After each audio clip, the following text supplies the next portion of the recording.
sur France 3 avec Point P, matériaux de construction. Plus proche du terrain sur France 3, le football avec les magasins Digital Group, images, son, multimédia ménager.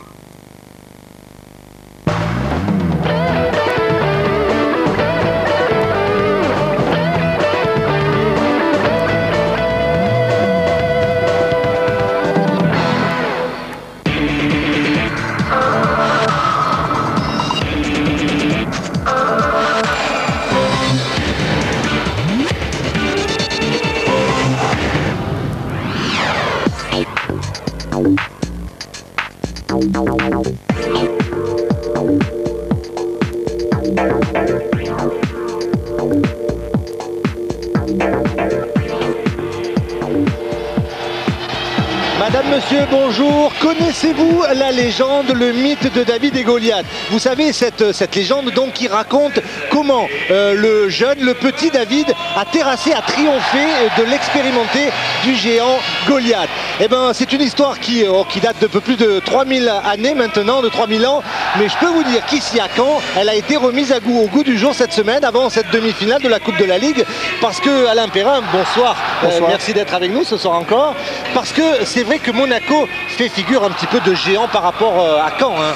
C'est vrai que ce soir, ils seront légitimement favoris. Maintenant, Monaco, meilleure attaque, face à Caen, peut-être moins bonne défense, mais qui a réussi à se qualifier quand même à Auxerre, à Sochaux, c'était pas une mince affaire. Et si elle développe cette équipe les mêmes qualités de solidarité et de combativité, je pense qu'on peut avoir un bon match de coupe avec beaucoup de suspense.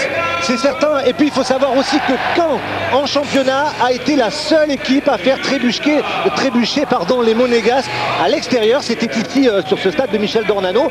C'était au mois d'août. 1-0 pour les Canets, c'est la seule défaite des Monégasques à l'extérieur. Alors, eh bien, tout de suite, si vous le voulez bien, on va voir la composition des équipes pour voir un petit peu les surprises que nous ont réservées Patrick Remy et Didier Deschamps. On commence par l'équipe de Patrick Remy avec la surprise, forcément, c'est cette défense centrale remaniée avec Sorban et Faye, mais Danjou et Benascar sont absents. C'est vrai que ces joueurs d'expérience, un petit peu, ces costauds dans l'axe qui tenaient bien ces derniers temps, sont absents. Il va falloir composer avec une défense inédite. Et oui, Caen qui n'avait pas encaissé de but lors des 2 dernières rencontres, et bien là il va falloir gérer les absences du capitaine, notamment Frédéric Danjou, suspendu. Côté monégasque, la surprise, c'est plus vraiment une surprise en coupe, c'est que Didier Deschamps préserve quelques-uns de ses titulaires. Je veux penser notamment à Saviola, à Calonne, à Zikos, à Bernardi, mais elle a quand même fière allure cette équipe, hein, Alain. Oui, bien sûr, avec la force de pointe que représente Monda, Camara, Franerud. Donc je pense que c'est une équipe qui, techniquement, avec des jeunes de qualité qu'on va découvrir ce soir, a les moyens de faire quelque chose ici. Et oui, à surveiller Gigliotti, vous allez voir David Gigliotti avec son numéro 22, c'est un super bélier. En tout cas, c'est le meilleur buteur de la CFA avec cette équipe B de Monaco. Alors, on s'active du côté des vestiaires. L'arbitre de la rencontre sera monsieur Philippe Kalt, il nous vient de la Ligue d'Alsace. Il sera assisté de Jean-Marie Casali, d'Alain Taxil et de Stéphane Lannoy. Et puis, comme les arbitres, eh bien nous sommes 4 ce soir ici à Caen. Avec nous Céline Géraud et Daniel Leclerc. Salut Céline, salut Daniel. Salut garçon. Bonsoir messieurs. Alors on attend bien sûr que vous interviewez des joueurs. Céline, vous occupez plus particulièrement des Canets, Daniel des Monégasques, et ce sont les Canets que l'on voit à l'image avec le capitaine, c'est le Belge Steve Dugardin, c'est l'un des plus expérimentés forcément de l'équipe, même s'il est en France depuis cette saison, mais il a joué à l'exception Moucron de nombreuses années. C'est l'expérience lui en l'absence de Danjou. Oui, je pense qu'effectivement c'est le régulateur, c'est lui qui aura un rôle très important dans le milieu de terrain pour pouvoir un peu souder cette équipe, empêcher les vagues monégasques d'arriver. Et puis là le gardien de but, hein, Vincent Planté. Alors vous l'avez peut-être découvert à Sochaux et à Auxerre. En tout cas il a arrêté les tirs au but, 3 tirs au but plus 1 en championnat du Lensois. Daniel Cousin, c'est un petit peu le héros. En tout cas il a pris la place de Steve Elana au stade Malherbe de Caen depuis 2 matchs. Patrick Remy lui fait confiance. Voilà le trio arbitral, Philippe Carte, Jean-Marie Casali et Alain Taxil, donc ces 2 assistants. Les équipes sont sur le terrain. On attend l'entrée des coachs. Maintenant, le public a répondu présent. Hein. On affiche pratiquement complet au stade Malherbe de Caen qui contient plus de 20 000 personnes, 22 000. Et là, eh bien, il est plein. Mais c'est vrai que une place en finale est au bout de cette rencontre, au bout des 90 voire 120 minutes. Pour rejoindre Strasbourg, effectivement, et donc je pense qu'aucune des deux équipes, quelle que soit la composition d'équipe, ne va rien lâcher ce soir. Céline, vous êtes à côté de Patrick Remy. Absolument, Claude, avec Patrick Remy. Alors on peut le dire, hein, vous menez une double vie, à la peine en championnat et tellement bien heureux en Coupe de la Ligue. Est-ce que vous allez, comme les matchs précédents face à Auxerre ou à Sochaux, semer la zizanie dans la maison Monaco? C'est ce qu'on va essayer de faire parce que c'est pas évident. Aujourd'hui on n'est pas favori. Il est clair que Monaco c'est la dimension dessus. Mais on l'a prouvé, les garçons l'ont prouvé à Ajaccio, à Sochaux, à Auxerre.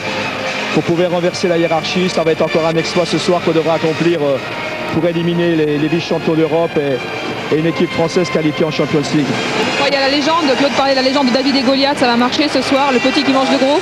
Je n'aurais pas parlé de légende, mais je leur ai dit qu'on avait prouvé les tours précédents qu'on pouvait réussir un exploit. On est obligé de passer par là pour aller en finale. Merci, à tout à l'heure. Merci Céline, effectivement, si Caen élimine, et c'est possible, hein, si Caen élimine Monaco, c'est un exploit, c'est clair. Bien évidemment, oui, c'est un bel exploit effectivement qui réaliserait là ce soir. Maintenant, les Monégasques ne vont pas se laisser manger tout de suite. Voilà, gros plan sur Planté et puis sur Fabien Audard, le gardien de but monégasque. On vous l'a dit, hein, Roma aussi est resté, Flavio Roma, le gardien titulaire de l'équipe de Didier Deschamps, est resté du côté de Monaco. Didier le préserve. Alors Didier, justement, il est aux côtés de Daniel Leclerc. Absolument, en compagnie de Didier Deschamps. Alors Didier, l'AS Monaco est en super régime, si j'ose dire, en ce moment. 13 matchs sans défaite, 6 victoires consécutives. Et pourtant, et ça là, c'est un petit peu paradoxal, aujourd'hui, c'est la vigilance qui est de mise parce que vous avez concédé ici votre seule défaite à l'extérieur en championnat. Oui, logiquement d'ailleurs, même si c'était au mois d'août, mais il y a de la qualité dans cette équipe de Caen, on le sait, même si on les a battus chez nous dernièrement, mais ils sont chez eux, ils ont une opportunité d'aller en finale eux aussi, c'est quelque chose d'exceptionnel, donc mais nous on est là pour accéder au Stade de France aussi. Oui, puis un dernier message pour rassurer tous ceux qui nous regardent, parce qu'une fois de plus, vous êtes engagés, vous êtes la seule équipe à être engagée sur tous les tableaux en Coupe d'Europe, en Coupe de France, en Coupe de la Ligue, et donc vous avez décidé encore une fois une équipe mixte, mais qui a de la fière allure. J'ai un groupe de professionnels à ma disposition, ils sont tous compétitifs. Il y en a certains qui jouent plus que d'autres ce soir, il y en a qui ont un peu moins joué, mais il y a de la qualité. Merci. Allez, voilà, monsieur Kals a donné le coup d'envoi, donc c'est parti pour les 45 premières minutes de cette rencontre, de cette deuxième demi-finale de la Coupe de la Ligue. Caen, AS Monaco, les Monégasques dans des couleurs inhabituelles, hein, avec un maillot blanc et noir, les Canets fidèles à leur couleur, rouge et bleu, qui évolue côté droite de votre écran.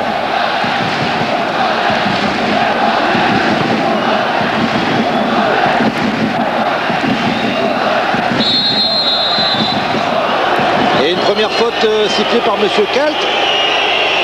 C'est Camara, Souleymane Camara, qui a commis cette petite... qui a bénéficié de ce coup franc. Pérez qui ouvre pour le jeune Vigneault, Olivier Vigneault, qui joue d'habitude en CFA, même s'il a été titulaire, vous en souvenez peut-être, lors de la dernière rencontre de Coupe de la Ligue à Montpellier. Il avait même marqué le deuxième but des Monégasques. Et Didier Deschamps en dit le plus grand bien.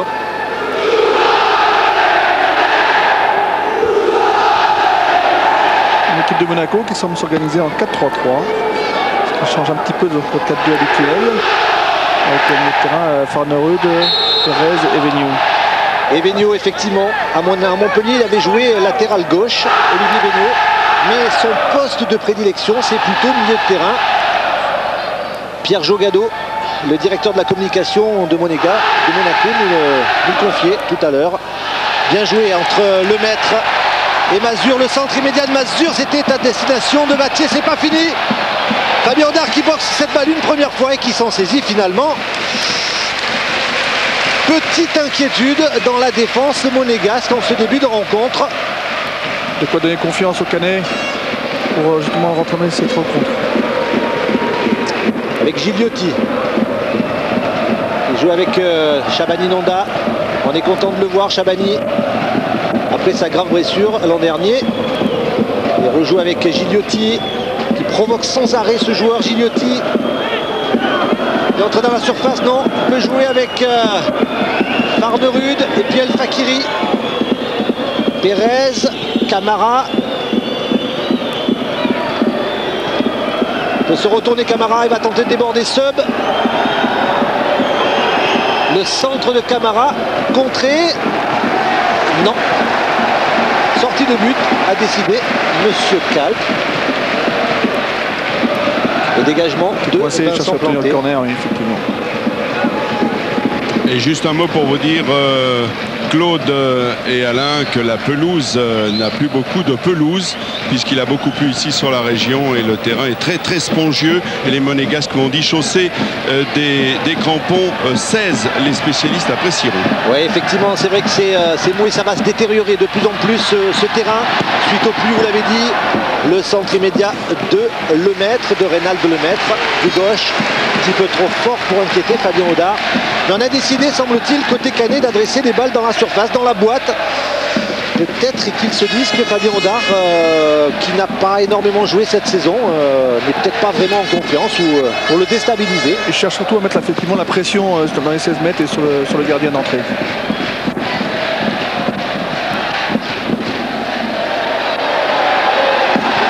Avec De Rouen qui fait énormément de travail. De Rouen, regardez, qui peut passer sur le côté droit. À Dugardin. Balle de Dugardin pour le mettre. Un petit peu trop fort encore. Ils essaient de basculer le jeu. Souvent les Canets par ces transversales. Ils cherchent à mettre le ballon dans le dos de la défense monégasque, une défense en ligne. Donc ils cherchent à les surprendre en passant dans leur dos par des ballons aériens pour l'instant.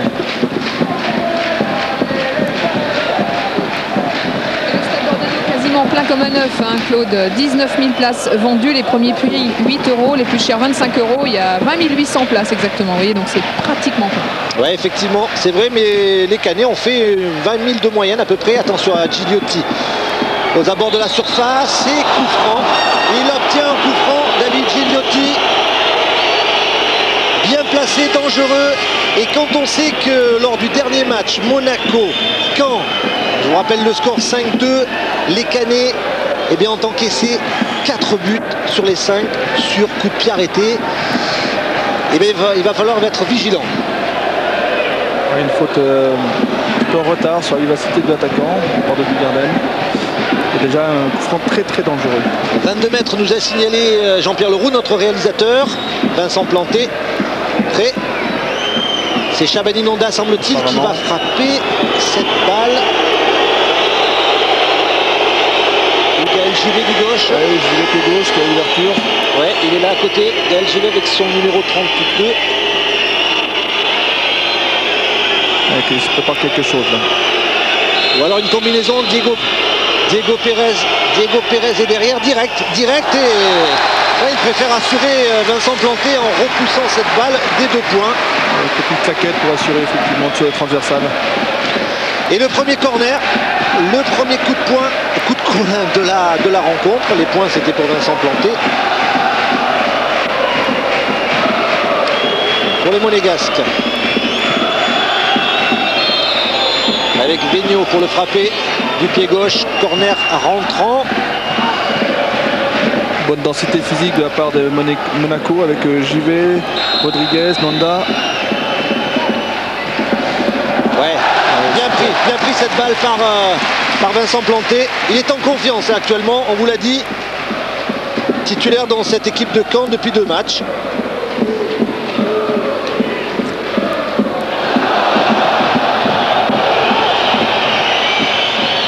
Givet qui essaie d'alerter Nonda.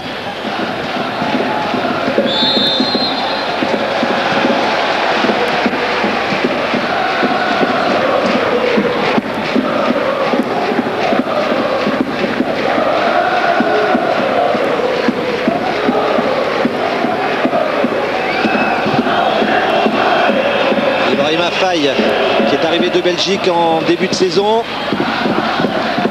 Arrivé de la Gantoise.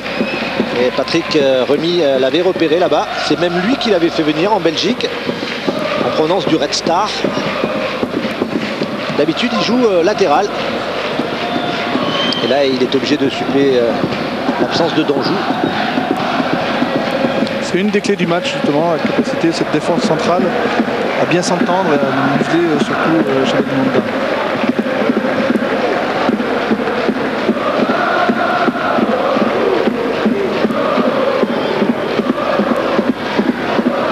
Trois attaquants monégasques, Camara à droite et Gigliotti à gauche.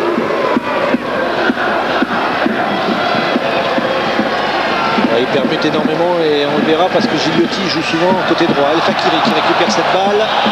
Peut-être jouer avec Camara. Projeté par Reynald Lemaître. Un des jeunes de cette équipe formé à Caen. Et qui éclate cette saison. Attention avec Camara. On est derrière pour Farnerud. Pérez l'Uruguayen, ça passe pour El Fakiri. Nonda dans la surface, il va peut-être pouvoir se retourner. Chabani Nonda, on connaît sa puissance. Bien fait de la part de Faye.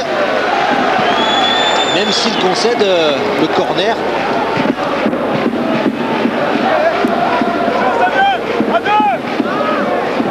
Attention à ses coups de pied arrêtés.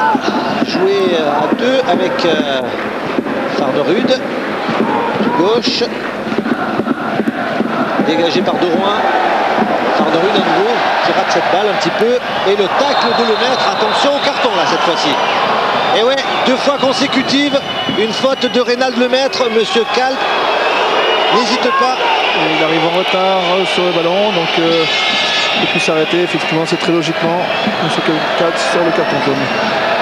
Et ouais, il applique le règlement à la lettre. Il avait averti une première fois verbalement le joueur de Caen. Et là, eh ben, c'est le jaune. La biscotte. Oui, et Lemaître qui a été le plus averti depuis le début de la saison en championnat, il a déjà eu droit à 7 cartons jaunes. C'est vrai, Daniel. Il est jeune. C'est jeune, c'est l'enthousiasme, c'est des fois justement l'agressivité mal contenue, mal maîtrisée, qui fait que, comme sur cette action, on n'a pas volonté de faire mal, on n'a pas méchant vis-à-vis des partenaires, mais on s'engage un peu vite. Puis j'en profite pour vous donner une info. Vous savez, monsieur Kalb n'a pas arbitré encore une seule fois cette saison Caen. En revanche, monsieur Kalb a arbitré Monaco lors du premier tour de la Coupe de la Ligue à Sedan et Monaco s'était imposé. Et en championnat à Bastia, Monaco s'était également imposé. Est-ce un présage? On verra bien, il avait distribué quelques cartons, on y reviendra peut-être, on n'espère pas pour les Monégasques, lors de ces 2 rencontres. Allez, le pied gauche de Olivier Végnot avec Ochadogan, me semble-t-il, ou Camara qui avait détourné cette balle. C'est une sortie de but sans danger pour le gardien canet, Vincent Planté.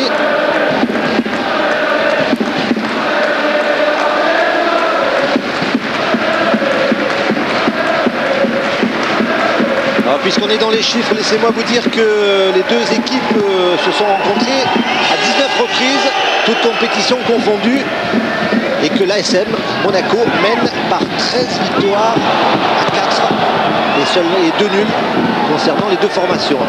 Avec une balle encore une fois dans la boîte, et Végnot de la tête, sans problème pour Fabien Audard. Très calmement, bien joué.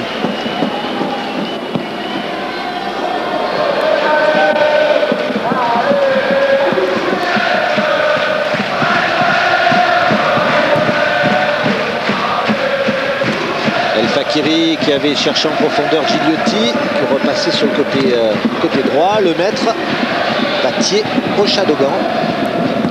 Pas souvent titulaire dans cette équipe de Monaco.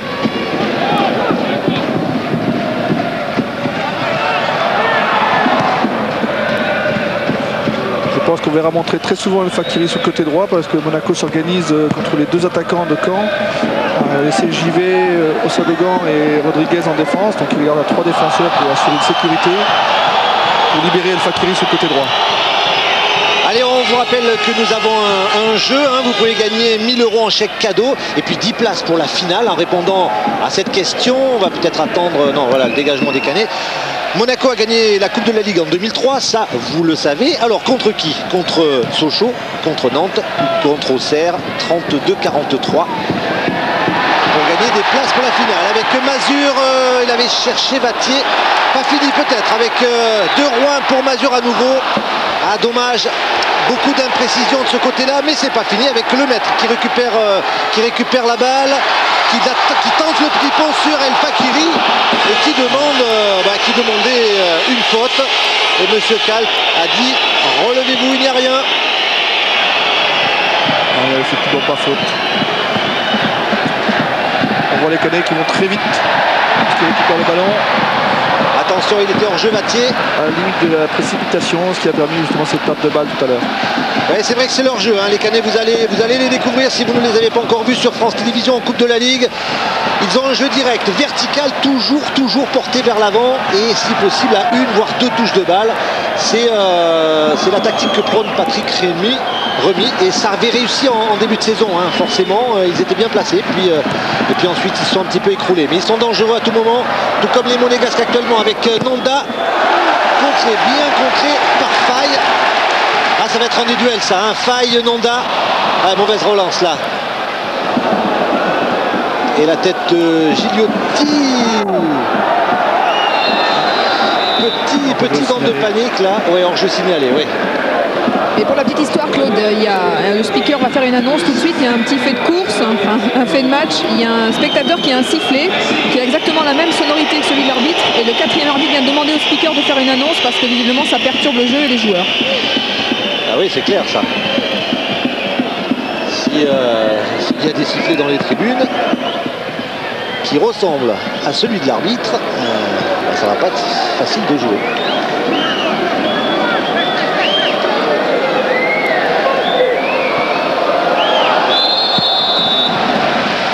La faute de Camara sur Nicolas Seub, le Toulousain.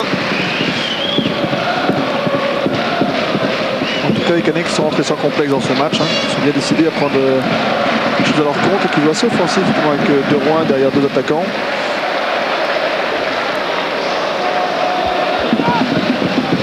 On revient derrière sur Sorbon, le jeune Jérémy Sorbon.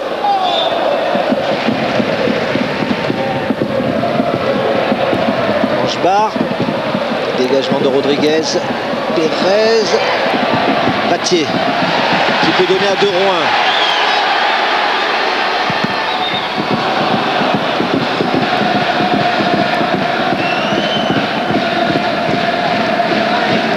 Camara, bon crochet de Camara sur Seub, Fakiri qui n'a pu recevoir cette balle.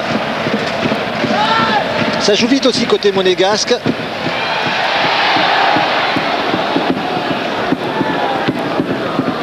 De Rouen, c'est le vrai animateur offensif de cette équipe canaise. Tous les ballons offensifs passent par lui.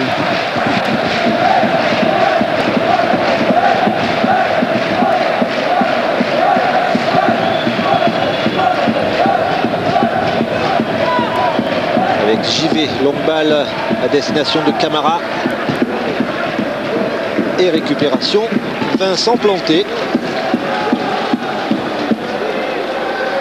Déjà un quart d'heure de jeu dans cette première période, la deuxième demi-finale de la Coupe de la Ligue, la 11e du nom. Hier, vous l'avez sans doute suivi sur France 2, Strasbourg s'est qualifié pour la finale en battant les Verts de Saint-Etienne, 1-0. But de Farnerud, Alexander Farnerud. Et ce soir, eh c'est son frère Pontus qui est là, côté monégasque. C'est lui qui avait la balle justement. Il rêve de se retrouver tous les deux en finale, je pense. C'est certain.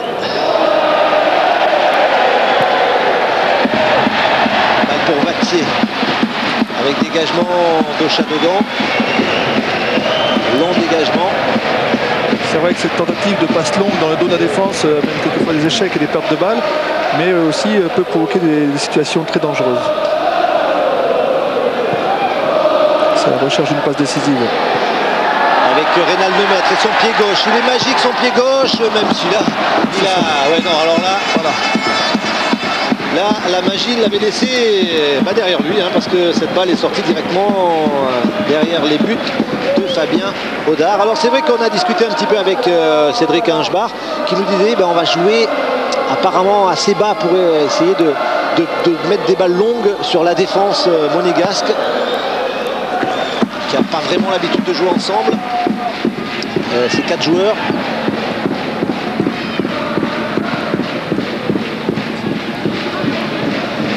Farnerud qui a lancé Nanda, attention, Nanda face à Sorbon, bien fait de la part de Jérémy Sorbon.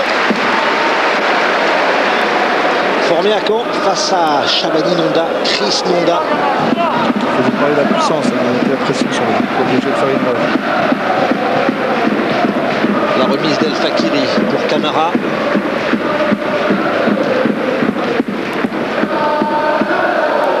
Diego Pérez est derrière lui. Voilà. Pérez qui a vu Farnerud. Non, elle sort cette balle. À nouveau El Fakiri. Et Camara. Ouais, beau geste de Camara qui peut centrer. Dégagement de Cédric Angebar. Ah, il faut lui parler là, Anthony de Rouen. Dugardin. Et il arrive à se dégager avec Rankovic, côté droit. Le Serbe de l'équipe, l'un des Serbes de cette équipe. Il va peut-être essayer de servir le maître côté gauche, non. Il préfère jouer avec De Rouen. Anthony De Rouen.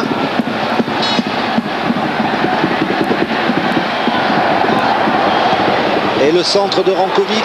La frappe de Dugardin. Rankovic à nouveau signalé hors jeu. Signalé hors jeu.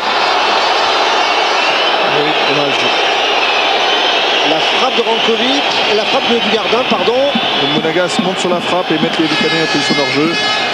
C'est bien joué de la part des Monégasques parce que c'est pas évident, hein. Si un joueur traîne comme ça derrière, ça peut être très dangereux aussi.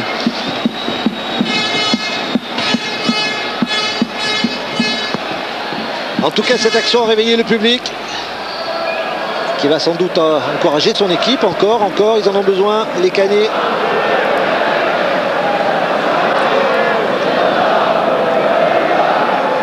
Benio.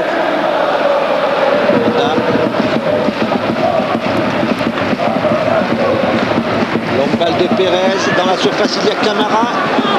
Il y a Gigliotti, le centre en retrait. Elle était sortie, cette balle de Camara. Ouais, effectivement, bon jugement de Monsieur Taxil. Camara qui peut faire la différence en un contre un par sa vivacité, ses dribbles déroutants, et qui peut ensuite servir Chabani Nonda dans la surface de réparation, comme on était sur le centre. Et lui peut faire partie de la puissance. Et Patrick Remy vient de demander à Steve Dugardin de bien rester au milieu en lui disant que le danger vient au milieu. Et oui, c'est vrai.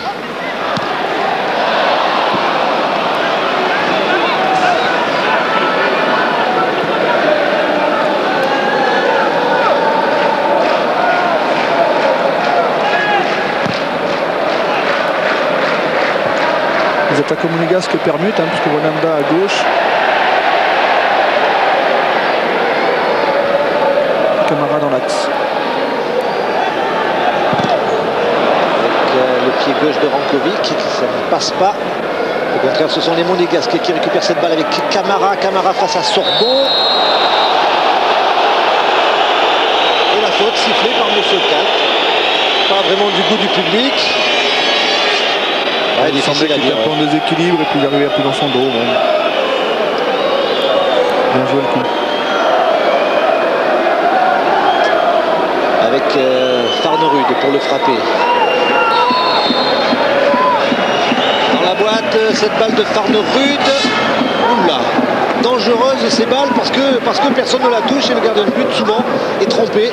Oui, il ne peut pas intervenir sur cette trajectoire et effectivement, si un joueur dévie, il ne peut pas intervenir, donc c'est toujours des trajectoires très dangereuses pour les gardiens.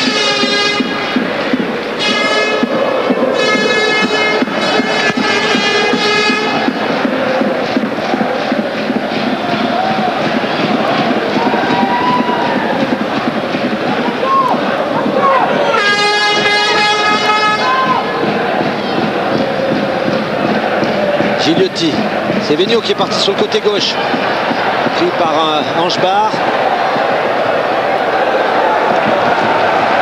Et la sortie de but, bien fait, beau geste de la part du défenseur. C'est Angebar qui obtient la sortie de but pour son gardien, pour Vincent Planté.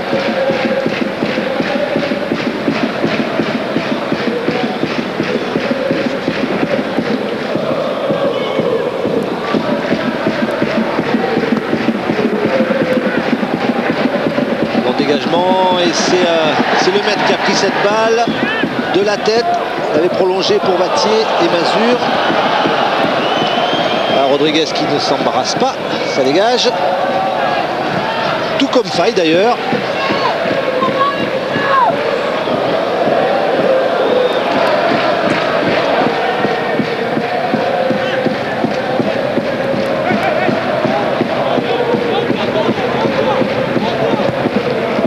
Pérez cherche Gigliotti, longue balle, longue transversale. Ils ont un petit peu reculé les Canets depuis quelques minutes. Ils ont eu une grosse débauche d'énergie pour entamer cette rencontre et le besoin de souffler un peu maintenant. On voit le maître justement qui revient un petit peu, pratiquement à la hauteur de Nicolas Seub et de Rouen. Crochet de Rankovic, on joue avec du Gardin, on cherche Mazur, Vattier. Il est parti, le maître côté gauche, bien fait de la part de Mazur, le centre immédiat, mais alors là vraiment, il l'a laissé au vestiaire son pied gauche, parce que d'habitude Reynald Lemaitre, bon, il n'a qu'un pied, c'est clair, mais alors il est magique son pied gauche, et là, en 2 occasions, voilà, il avait cherché peut-être... C'est bizarre comme geste, je me demande s'il n'a pas l'intention effectivement de dissimuler un centre pour essayer astucieusement de la glisser en anticipant une sortie du gardien de but. Parce que ça passait pas franc comme centre. Ouais. J'ai l'impression qu'il mettait un plat du pied pour essayer de tirer au but. Ouais, on avait cette impression. Reynald Lemaitre, effectivement. Il a déjà marqué 3 buts cette saison. Rankovic. Et la faute de Diego Pérez. Le même que tout à l'heure. Ouais, c'est la même, effectivement. Ah, une bonne poussée quand même dans le dos.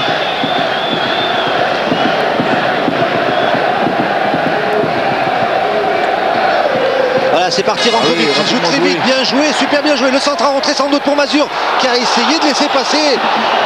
Ah, il a voulu laisser passer cette balle. Sur la contre-attaque. Ouais, bonne sortie de Planté. Ah, et là, il y a du hors-jeu dans l'air, ils ne sont pas revenus tout de suite. Les attaquants. Ça peut être très vite, vous voyez, sur ce contre, là, c'était à la limite du hors-jeu. Heureusement, une bonne anticipation de Planté pour pouvoir anticiper cette balle profonde.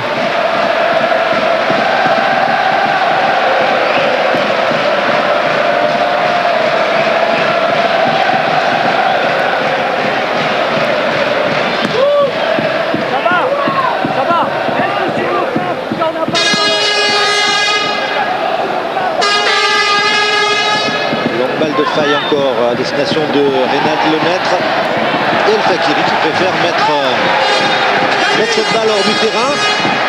On ne cherche pas vraiment à construire au milieu de terrain, vous le voyez, hein, on cherche à dresser des balles, à mettre la pression sur les défenses. Rankovic, position axiale, qui fait apprécier sa technique et qui obtient un coup franc. Faute de Olivier Benio. Ah, c'est la deuxième lame qui fait mal. Oui, c'est par sur le ballon, le tacle sur le ballon. Ouais, le tacle de Benio est bon et c'est là. Effectivement, voilà, c'est le contact avec Farnerwood qui lui fait mal. C'est la raison pour laquelle Didier Deschamps s'est levé de son banc pour dire à l'arbitre qu'il n'était pas d'accord.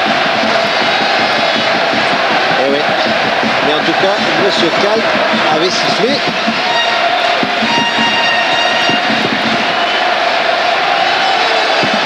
Attention à la frappe de Vattier. Oui, Vattier, il a déjà marqué des coups francs cette saison. Il a une très bonne frappe, lui, détournée. Des déviés en plus. Ouais, peut-être un petit peu freiné là. Heureusement bien freiné, oui. Par Nonda. C'est Chabani Nonda qui était dans le mur.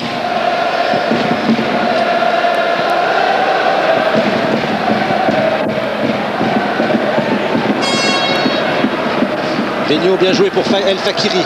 Le centre immédiat d'El Fakiri. Ouh là là, valait mieux qu'il soit là, Ibrahima Faye, parce qu'il y avait Chabani Nonda derrière. Nicolas Seub, bien fait pour le mettre. Bon, là, on dégage. Hein, là, on n'essaie pas de construire pour l'instant. Sous pression. Et cherche plus à récupérer sur le deuxième ballon que de faire une relance propre. Rankovic sur la gauche, il y a le maître, il y avait Mazur, pardon, sur la droite il y avait Angebar. Là c'est très difficile parce que comme ils sont passés dans la moitié de terrain adverse, il n'y a plus assez de profondeur pour mettre dans le dos de la défense. Et c'est compliqué pour l'attaquant de maîtriser ce ballon en plus.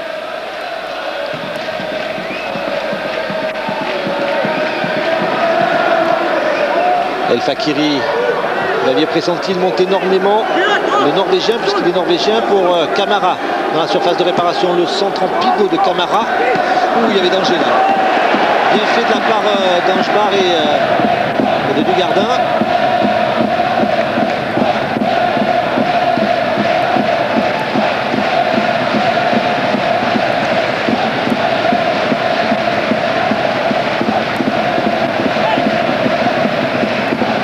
La remise de Gaël Givet pour Gigliotti. David Gigliotti qui n'a pas perdu cette balle. Ah si, c'était difficile, c'était compliqué. Provoque beaucoup un contre un et peut obtenir des coups francs comme tout à l'heure où ça fera la différence pour déstabiliser cette équipe caennaise. Mazur, il joue avec Faye, le maître face à El Fakiri, le maître avec Anthony de Rouen. Eh oui, pris Anthony de Rouen par Pontus Farnerud, le Suédois qui a été retenu dans la sélection suédoise qui va affronter l'équipe de France de Raymond Domenech la semaine prochaine. Le voici à nouveau. Farnerud cherche Nonda, interception de Faye. Didier Deschamps qui nous disait d'ailleurs que la semaine prochaine, avec tous les matchs internationaux, il allait perdre 10 à 13 joueurs qui allaient rejoindre leur sélection. C'est dans une période où il joue déjà beaucoup, les déplacements, les matchs internationaux en plus. Monaco, c'est un vrai casse-tête pour gérer les temps de récupération. Ouais, c'est pour ça qu'il en a laissé quelques-uns au repos. Qui doivent regarder le match devant leur écran. Forcément, les Monégasques.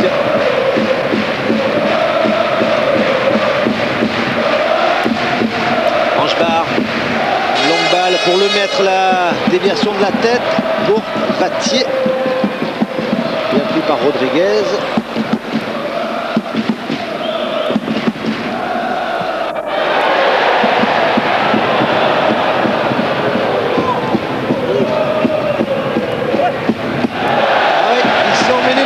Tout seul, Souleymane Camara. Il a même poussé cette balle en touche.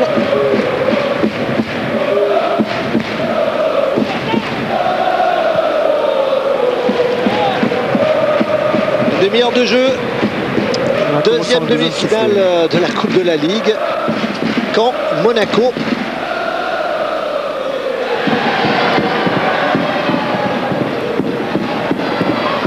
Ah, bien fait le tacle de Diego Pérez. Et tout de suite, il peut récupérer cette balle pour Gigliotti. Il avait peut-être un petit peu d'imprécision. C'était entre Gigliotti et entre Nonda, cette ouverture de Pérez. Encore une bonne anticipation de Planté, hein, qui avait bien lu la passe en profondeur pour s'interposer.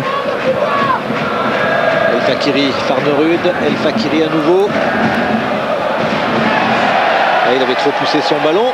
Conséquence, il le perd avec Mazur. Bien fait avec De Rouen. Il y a Rankovic côté droit là-bas. Il l'a vu. Voilà qui est fait. Ça remonte vite côté Canet avec Rankovic qui va provoquer. Revient sur son pied gauche. Dugardin. Bien fait avec Mazur. Et le but de Sébastien Mazur. Accordé, oui, effectivement. Il y a un joueur en position de hors-jeu parce qu'il y a un joueur qui revient d'une position de hors-jeu. Et les Monégasques ont levé les bras d'ailleurs à cause de cela. Ouais, c'est ce qui me semblait aussi. On va le revoir, je pense. Mais Mazur, je pense que c'est pas hors-jeu qu'on lui part.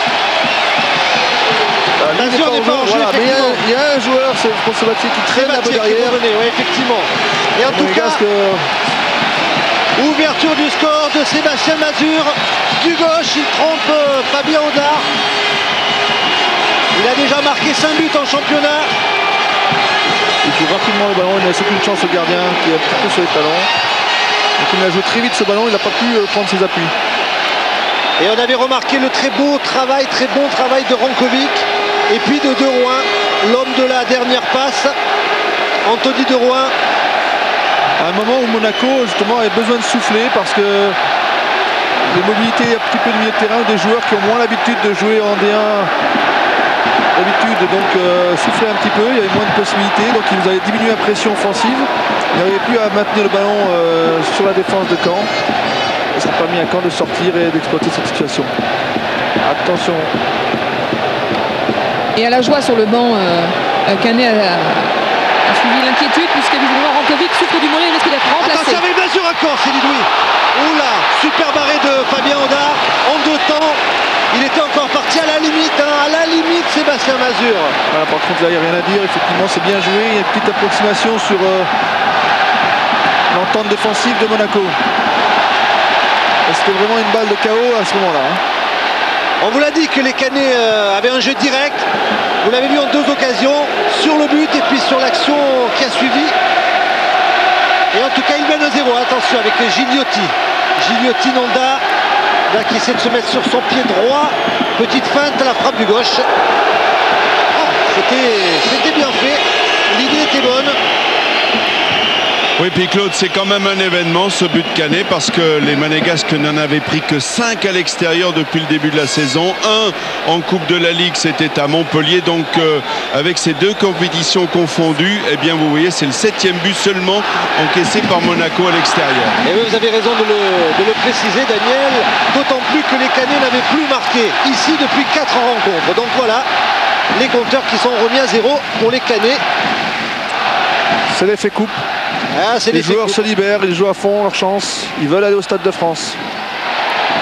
Et Rankovic est blessé, la formation est confirmée, sans doute remplacé très rapidement par Jimmy Hébert. Jimmy Hébert, oui. Avec le maître. Il est en confiance en tout cas, il tente des choses intéressantes maintenant dans les déplacements, dans vivacité, mais ils vont y laisser des plumes aussi sur le plan physique. Oh, mal joué de la part de Dugardin, dommage. Ça donne une balle d'attaque pour Végnot, pour les Monégasques. Avec les Gigliotti.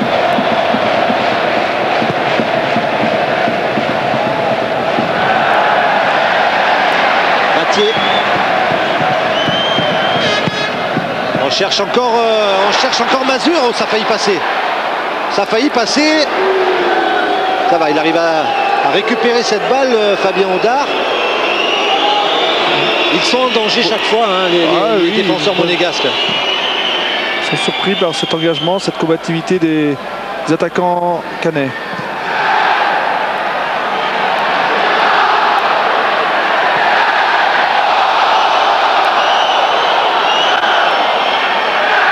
Ouais, il n'y avait pas faute, a dit Monsieur Kalt sur Vattier. Interception de Rouen avec le maître qui lance Vattier justement. Déjà parti. Il part même un peu rapidement parce qu'il a encore pas levé la tête, qu'il était parti déjà dans la profondeur. Ouais, c'est encore un peu long. C'était bien fait et on voit Dufer qui se prépare à remplacer Rankovic. L'autre Belge de cette équipe. Dufer poste pour poste et aussi un joueur très offensif. Entre milieu de terrain et ailier, donc il ne change pas de dispositif. Voilà, le changement va s'opérer donc, Céline vous l'a annoncé, la blessure de Rankovic et la sortie de Rankovic. Et l'entrée en jeu de Dufer. Grégory Dufer, 22 ans. Lui, il a fait pratiquement toute sa carrière à Charleroi. Le club cher Alexandre Boyon. International espoir belge.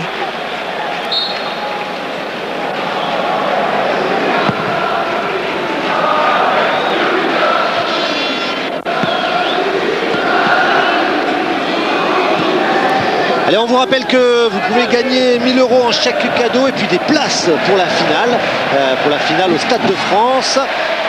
En répondant à la question toute simple, Monaco a gagné la Coupe de la Ligue, c'était en 2003 contre Sochaux, contre Nantes ou contre Auxerre, 32-43. N'hésitez pas, ça vaut le coup, une finale au Stade de France. Les joueurs rêvent d'y aller, mais les spectateurs aussi, croyez-moi.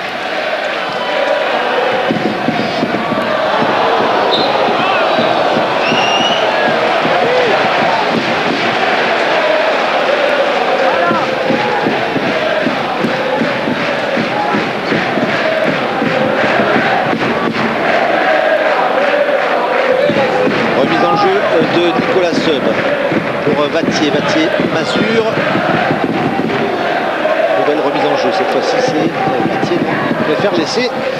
Ah bah c'est clair qu'ils ont le temps maintenant, les Canets. Le temps joue pour eux, même s'il n'est pas encore l'heure de regarder la montre, de jouer la montre.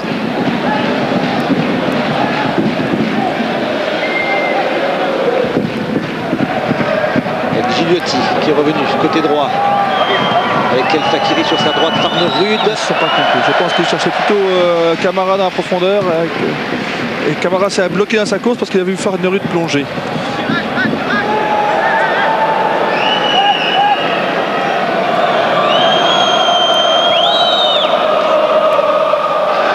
Gigliotti face à Nicolas Sub. Gigliotti qui est dans la surface de réparation, le bon crochet et le corner. Le corner obtenu par Gigliotti, concédé par Nicolas Sub. Tacle dangereux quand même dans cet endroit du terrain, puisque dans la surface de réparation, qui peut accompagner le ballon et laisser le ballon sortir en corner. Le troisième corner avec Vigneault toujours et son pied gauche, dégagé par Nicolas Sub. Nouveau corner. Ah, ils ne sont pas bien compris avec Planté, son gardien. Très bien tiré ce corner, oui, parce qu'effectivement très tendu. Pour Planté, ça aurait été difficile d'intervenir sur cette trajectoire. Et de l'autre côté, eh bien, c'est Farnerud qui va le frapper du droit. Avec une trajectoire rentrante encore une fois. Rentrante encore une fois. Et toujours le danger, cette fois-ci les 2 points de Vincent Planté, la reprise de Vigneault. Ah, c'est peut-être un petit peu enflammé, dommage, parce qu'il avait une belle balle.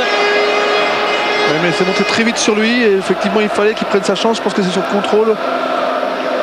Et là on revoit le but.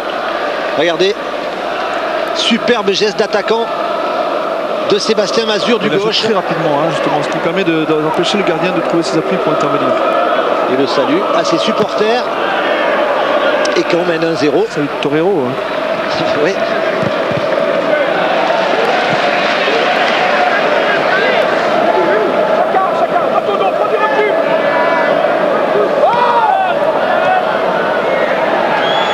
Camara, côté droit. El Fakiri est à ses côtés, préfère revenir derrière. Oui, il peut dédoubler avec Fakiri, pour danser en profondeur, préfère revenir derrière. On va changer de côté avec JV. Nanda. Première montée de JV. 1-0, ils ont besoin de pousser un peu sur l'équipe. On recherche Nanda dans la surface. La volée de Gigliotti. Ça aurait pu être très dangereux pour les Canets, cette reprise de Gigliotti.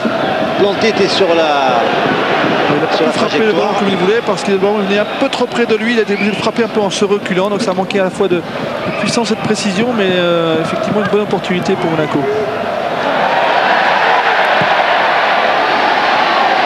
Et Battier sur le côté gauche face au Chadogan. Battier qui revient vers l'intérieur, il a trop poussé cette balle. Et beau geste de Farnerud, beau geste défensif.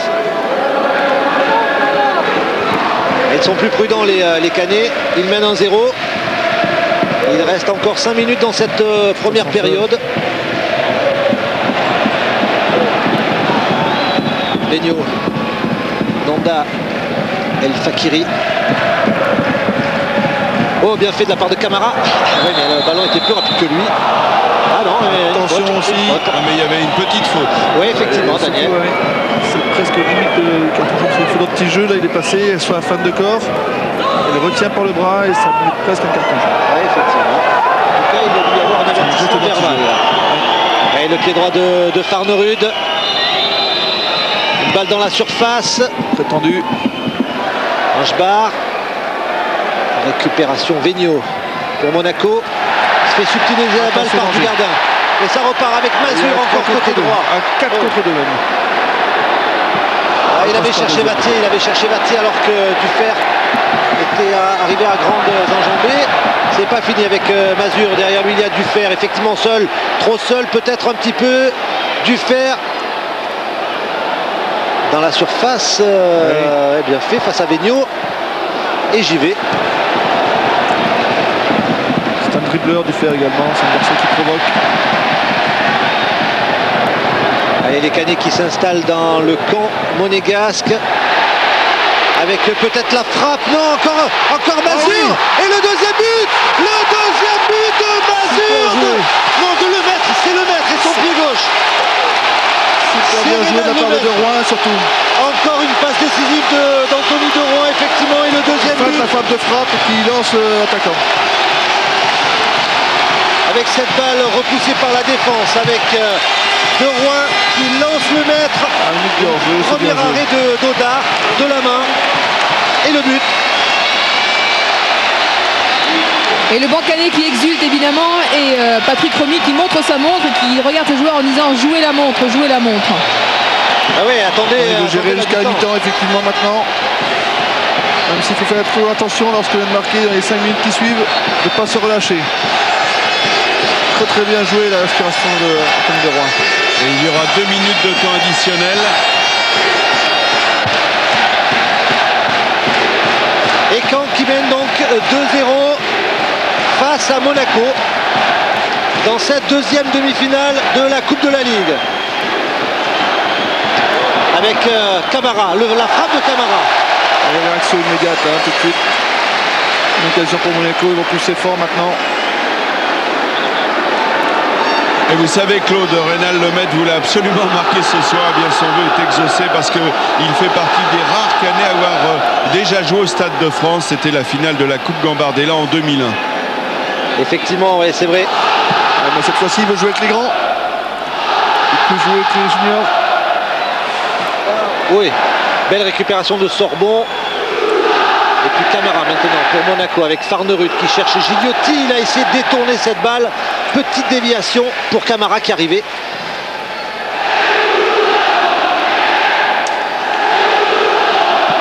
Et le public qui se voit déjà au Stade de France. Alors c'est pas fini bien sûr, mais 2-0 pour Caen. Ça fait longtemps qu'ils n'avaient pas inscrit de but, les Canets, sur leur pelouse de Michel Dordano. Contre Monaco, c'est pas une mince performance. On vous le disait, c'est sur un match de coupe, tout est possible. L'équipe Monaco remaniée. Et statistique s'inverse. Le contre favorable de Vattier. Elle était un petit peu forte cette balle.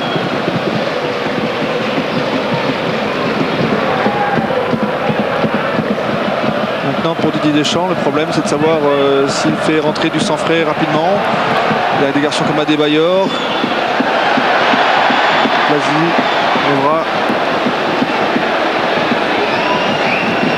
Et voici Didier Deschamps qui ne s'attendait certainement pas à être mené 2-0. S'il fait rentrer rapidement ou s'il continue avec sa même équipe plus longtemps, on risque de passer à travers ce match. Farnerud qui peut servir Gigliotti. Côté gauche. Gigliotti face à Inchbar. Et le dernier mot pour le défenseur qui obtient même un coup franc.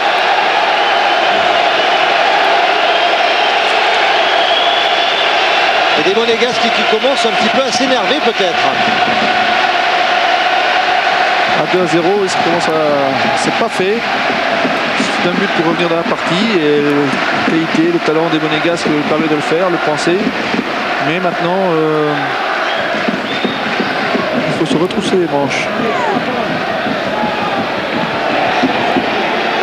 2 minutes d'arrêt de jeu, on vous l'a dit, il en reste encore une. Et Monsieur Kalt sifflera le coup de sifflet de la pause. Gigliotti pour Nonda. Il y a Camara devant. Il y a Vigneault, côté gauche, voilà, c'était Vigneault et Nonda qui était alerté. Et encore une bonne sortie de Vincent Planté. Toujours une très bonne lecture du jeu, toujours une bonne anticipation sur ses passes en profondeur et il soulage bien ses défenseurs. Et oui, puis il a la baraka en ce moment et c'est le stade Malherbe de Caen tout entier qui en profite. Les Monégasques ont le tort de faire des solutions individuelles parce que sur un terrain qui se dégrade, ça devient difficile maintenant. Et Vattier, voilà, qui voulait obtenir le corner. Ce ne sera que la touche, mais ce sont des secondes qui s'égrènent. Je pense qu'ils vont la garder dans le coin là-bas. Voilà, c'est fini même. Voilà, c'est fini donc. La pause pour cette demi-finale. Et donc une petite surprise avec des Canets qui mènent 2-0 face au Monégasque, but de Mazur et puis de Lemaitre, 2 buts du gauche. Alors le problème pour Didier Deschamps et ses hommes, ça va être de revenir dans cette partie. Alors c'est sûr que Didier Deschamps a de l'expérience, il va sans doute trouver les mots qu'il faut. Ça récompense l'enthousiasme des Canets qui ont justement étouffé cette équipe monégasque qui a eu une bonne petite période au début de match mais qui s'est un peu éteint par la suite. Céline oui, à côté du deuxième buteur. Voilà, bien heureux. Elle est pas belle la ville, vous menez 2-0 face à Monaco à la mi-temps. C'est un scénario que vous aviez imaginé, vous aviez rêvé? Non, on n'a rien imaginé, mais je pense qu'on a pris le match par le bon bout. On s'est créé des occasions et on a eu la réussite de marquer le premier but, ce qui nous a un peu libérés. Et ensuite, on a eu 2 occasions de but, c'est l'efficacité, donc c'est bien, il faut continuer comme ça. Vous avez respiré le parfum de la pelouse du Stade de France à la finale Gambardella en 2001, vous le sentez là, vous commencez à vous y voir ou vous êtes concentré? Non, je vois rien du tout. Un match c'est 90 minutes, on va essayer de tenir jusqu'au bout et procéder en compte et on va tout faire pour préserver ce score et essayer d'en mettre un 3e si possible. Merci Céline. Allez, mi-temps pour les joueurs, détente pour les spectateurs et pour les téléspectateurs. Un petit détour par l'esplanade Henri de France et on se retrouve ici au stade de Michel Dornano. A tout de suite.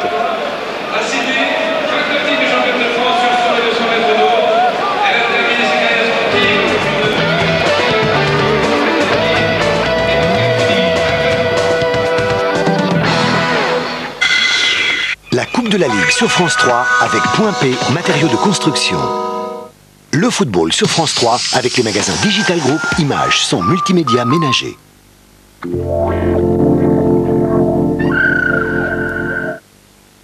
Nos chères camionnettes d'antan, la nouvelle collection de reproduction en métal au 43e. Le numéro 1, l'estafette Renault Badania et son fascicule, 2,95 € seulement chez votre marchand de journaux.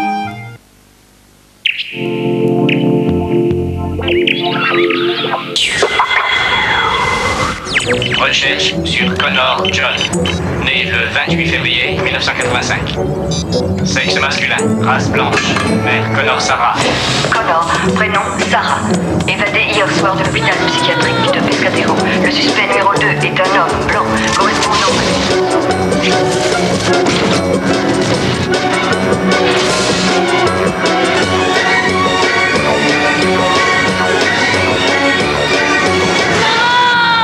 Hasta la vista, baby. Terminator 2, avec Schwarzenegger. Fini les écrans trop plats. Demain à 20h55 sur France 3. Voilà, retour au stade Michel Dornano pour cette demi-finale de la Coupe de la Ligue où Caen mène devant Monaco 2-0. C'est une petite surprise. Nous, on va pas rester ici, on va aller encore plus à l'ouest. On va aller du côté des Sables d'Olonne. On va retrouver Captain Georges Pernou pour, je vais dire, l'arrivée du Vendée Globe avec Vincent Rioux. Est-ce que vous, Georges, est-ce que vous le voyez déjà, Vincent Rioux? Est-ce qu'il est à portée de terre? Et non, Claude, pour l'instant, l'ambiance est sur l'eau là-bas. Le port est un peu calme pour l'instant parce que tous les bateaux sont sortis pour aller l'accompagner, jusqu'à la ligne d'arrivée. Je pense qu'il arrivera pendant votre deuxième mi-temps. Mais ce que je vous propose, c'est de revenir sur quelques images qu'on a fait cet après-midi. C'était il y a quelques heures sur le plan d'eau. Il faisait encore jour, je dirais, il y a 4h, 4h30. Voilà Vincent Rioux, je suis en compagnie d'Alain Gauthier. Alain Gauthier qui a remporté cette épreuve. Alain, alors ça c'est les derniers bords d'Alain Rioux. Là il est à peu près à 50 000 de l'arrivée. Oui, c'était cet après-midi, tout à fait. Et il est heureux a priori, on pourrait l'être à moins. Je crois qu'il a dû savourer pleinement cette dernière journée. En plus il a eu des conditions idéales pour finir un Vendée Globe. Mer plate, un vent de 15 nœuds. Un Vincent Rioux avec ses lunettes. Vraiment une fin de course extraordinaire parce que il a démontré tout son savoir pendant 87 jours et il va remporter ce Vendée Globe à la barre du bateau PRB que Michel Desjoyaux avait remporté. Ouais. Une fin de course difficile puisqu'il a quand même une étape au bout. Il faut qu'il puisse arriver dans ce port, pour entrer dans le port avant 1h du matin. On pense maintenant, le vent étant reparti, on pense qu'il arrivera vers 23h, 23h15, peut-être juste après le match de foot que vous suivez sur France 3 depuis le début. il y a eu quand même une bagarre. Tout le bruit qu'on entend, ce sont les bateaux qui s'apprêtent à aller, tous les supporters qui s'apprêtent à partir en mer pour suivre cette arrivée. C'est 87 jours de bagarre avec Jean Le Cam en particulier. Ils ont été tous les deux, ils ont pris la tête à peu près 43 jours chacun, mais ils se sont battus jusqu'au bout. Incroyable, c'est vraiment une édition du Vendée Globe remarquable avec cette bagarre, avec ce départ de Vincent Rioux tout de suite aux avant-postes et puis Jean qui est revenu, qui l'a doublé au bout de 8 jours et puis qui a gardé un peu la tête, vraiment une bagarre somptueuse où on sent qu'ils ont poussé leur bateau à fond et ce qui donne un record impressionnant de 87 jours, 5 jours de moins que Michel. Alors s'il y a autant de bruit au Sable d'Olonne, il faut le savoir et c'est important pour la suite, c'est que ce bateau PRB est un bateau qui a gagné déjà il y a 4 ans avec un autre skipper, mais en plus cette entreprise est au Sable d'Olonne. Donc évidemment c'est pour ça qu'il y a cette ambiance, il y a tout le personnel de toute une entreprise qui est là et croyez-moi ils ont pris les trompettes. Ça va faire autant de bruit que dans le stade à Caen je pense. Mais en tout cas on peut penser que Vincent Rioux va passer la ligne, je dirais Yves Pellissier. Entre 23h30 minuit. Alain, c'est difficile les 5 derniers milles avant le vent. Oui, le vent vient de terre. Il faut expliquer que le vent vient de terre, donc automatiquement dès qu'il va se rapprocher, le vent va mollir un peu et il se peut que le vent change un petit peu de direction à l'approche de la terre. Donc du coup, il aura peut-être un petit bord à tirer. Donc 23h30, peut-être minuit. Oui, histoire de faire durer le suspense. Juste une précision pour le second qui arrive. On va le voir vers demain fin de matinée. Demain demain en début de matinée. Tout à l'heure il était pointé à 14 nœuds 5 Jean Le Cam et il pensait peut-être arriver vers 7h 8h du matin. Ça doit être dur quand même d'être second après 87 jours de bagarre. Oui, c'est sûrement un moment difficile. Il a accepté. Jean, on l'a entendu en vacation ce matin avec sa verve, parce qu'il faut remarquer que Jean a été sur toute la durée du Vendée Globe remarquable aux vacations. Et puis là, depuis 24-36 heures, il sait qu'il ne gagnera pas le Vendée Globe, mais il sait aussi qu'il peut avoir la conscience tranquille. Il sait qu'il a fait une course magnifique. C'est un beau combat puisque tous les deux se lançaient dans le Vendée Globe pour la première fois. Ces deux concurrents. Oui, c'est vrai, je pense qu'ils étaient un peu au rang des super outsiders puisqu'il y avait Mike Golding et Roland Jourdain qui étaient dans les favoris. Et puis derrière, c'est Jean et Vincent qui ont fait la course devant. Hélas, Bilou a été obligé d'abandonner parce que ça aurait pu faire un quatuor magnifique. Donc Mike Golding qu'on a senti toujours un peu en retrait par rapport aux deux leaders. Alain, à moins de 2 heures de l'arrivée, est-ce qu'il peut encore se passer quelque chose qui change tout ? Non, il ne faut surtout pas l'espérer. Ah non. Vincent est très attentif, il y a les bateaux de pêche, c'est vrai que plus il va se rapprocher de la côte, plus il y aura de monde, donc il faut être vigilant, mais malgré tout il a quand même suffisamment de milles pour parer à un éventuel problème. Quand on regarde ces images, on s'aperçoit que ce bateau qui vient de faire un tour du monde en 87 jours est dans un état presque parfait. Il faudra regarder en détail, mais c'est vrai que vu le rythme qu'ils ont soutenu pendant 87 jours, et les jours derniers notamment, on peut savoir que y a pas eu de problème à bord des deux bateaux. Voilà, depuis la nuit est tombée sur les Sables d'Olonne et on va donc attendre ce bateau. On le verra tout à l'heure passer la ligne, mais je vous promets qu'il y aura autant d'ambiance que dans votre stade à Caen. Et croyez-moi, Claude, vous allez voir, il y aura du suspense quand même et de l'émotion. Et avant, évidemment, on va retrouver une page de publicité. Et après, on retrouve le match de foot. La victime s'appelle Molly Zifran. C'était une dominatrice. Elle avait quitté récemment un donjon dirigé par une professionnelle. Je veux un nom. Est-ce qu'il y avait des tensions entre vous? Ouais. Pourquoi? Est-ce que vous étiez ce matin? Ici. Est-ce que vous êtes client d'une dominatrice qui s'appelle Molly Zifran? Je la vénérais. Elle a été assassinée. Qu'est-ce que tu sais là-dessus? J'ai été la voir pour lui dire que je l'aimais. Et alors? Elle m'a giflé. Je me suis défendu. Étiez-vous au courant qu'il fréquentait une dominatrice? Kenneth m'a appelé hier soir pour me dire qu'il voulait divorcer. Quelqu'un devait l'arrêter. On doit savoir ce qui est arrivé. Sinon votre mari va passer le reste de sa vie en prison. Pour les amateurs de punitions très sévères, la meilleure adresse est NYPD, vendredi à 23h35 sur France 3.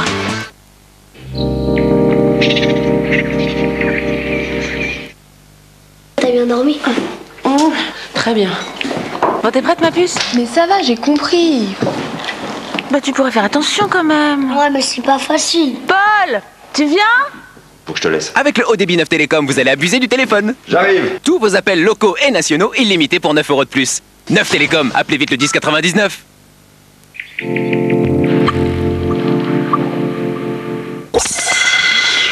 La La Coupe de la Ligue sur France 3 avec Point P, matériaux de construction. Le football sur France 3 avec les magasins Digital Group, images, son multimédia ménager.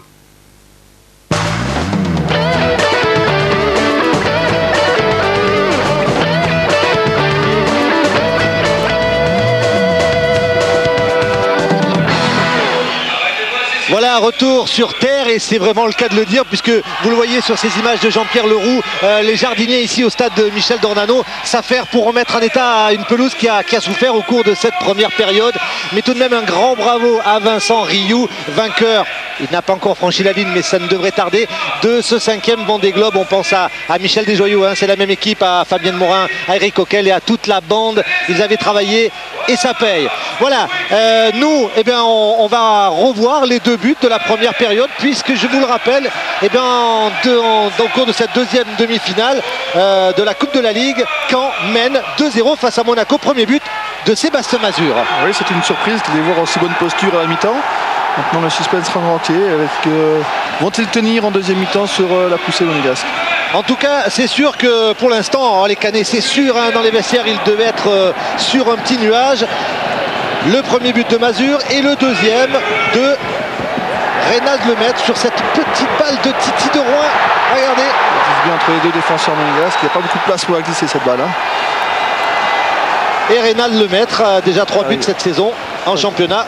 Entre les jambes de Fabien Audard qui la touche, mais Reynald est là pour mettre cette balle au fond pour la pousser. 2-0, c'est une petite surprise. Hein. Oui, parce que maintenant il va falloir aller chercher les Canets qui vont être poussés par leur public, qui vont peut-être se regrouper un peu, prendre encore moins de risques que d'habitude et jouer bien sûr les contre à fond. Mais est-ce que maintenant Didier Deschamps a-t-il fait rentrer un petit peu de sang frais? Je pense à des bailleurs en particulier pour pouvoir un peu bousculer cette défense canaise et rentrer très vite dans la partie. Ouais, la porte des vestiaires est encore fermée, les joueurs ne sont pas encore là. L'occasion peut-être pour moi de vous donner un rendez-vous très très important le 15 février, un super match de foot, le big match on va dire sur France 2 à partir de 21h. Rendez-vous compte, une sélection emmenée par Ronaldinho face à une autre sélection emmenée par Shevchenko. C'est un match, le match de l'espoir, hein, le match au profit des victimes du tsunami en Asie du Sud-Est. Ce sera à Barcelone, ce sera au Nou Camp. Tous les plus grands noms du ballon rond actuel seront là. Zidane, bien sûr, Beckham, Figo, Thierry Henry également, des Français, des Italiens, des Anglais, bref, du spectacle sur la pelouse du Nou Camp et ce sera sur France 2, 21h, le mardi 15 janvier.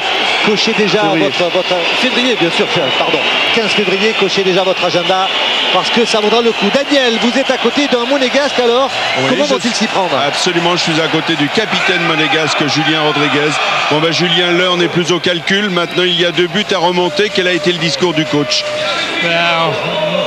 Comme on l'avait prévu, on a trop joué au ballon. Le coach nous avait dit avant le match d'envoyer les ballons devant parce que le terrain est injouable, on ne l'a pas fait. Maintenant on perd 2-0, mais je suis sûr qu'on a les ressources pour revenir et on va le faire. Oui, alors donc j'ai un peu le sentiment aussi que le coach va changer pas mal de choses dans l'équipe et notamment l'entrée d'Adebayor. Pour l'instant il a rien dit, on verra dans les minutes à venir.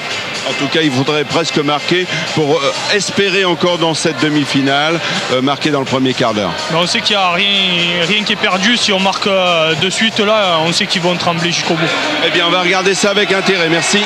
Ah, effectivement, ils ont intérêt à marquer très très vite les Monégasques s'ils veulent se remettre immédiatement dans cette partie. Ils sont menés 2-0. C'est vrai que, a priori, le terrain désavantage un petit peu plus les Monégasques.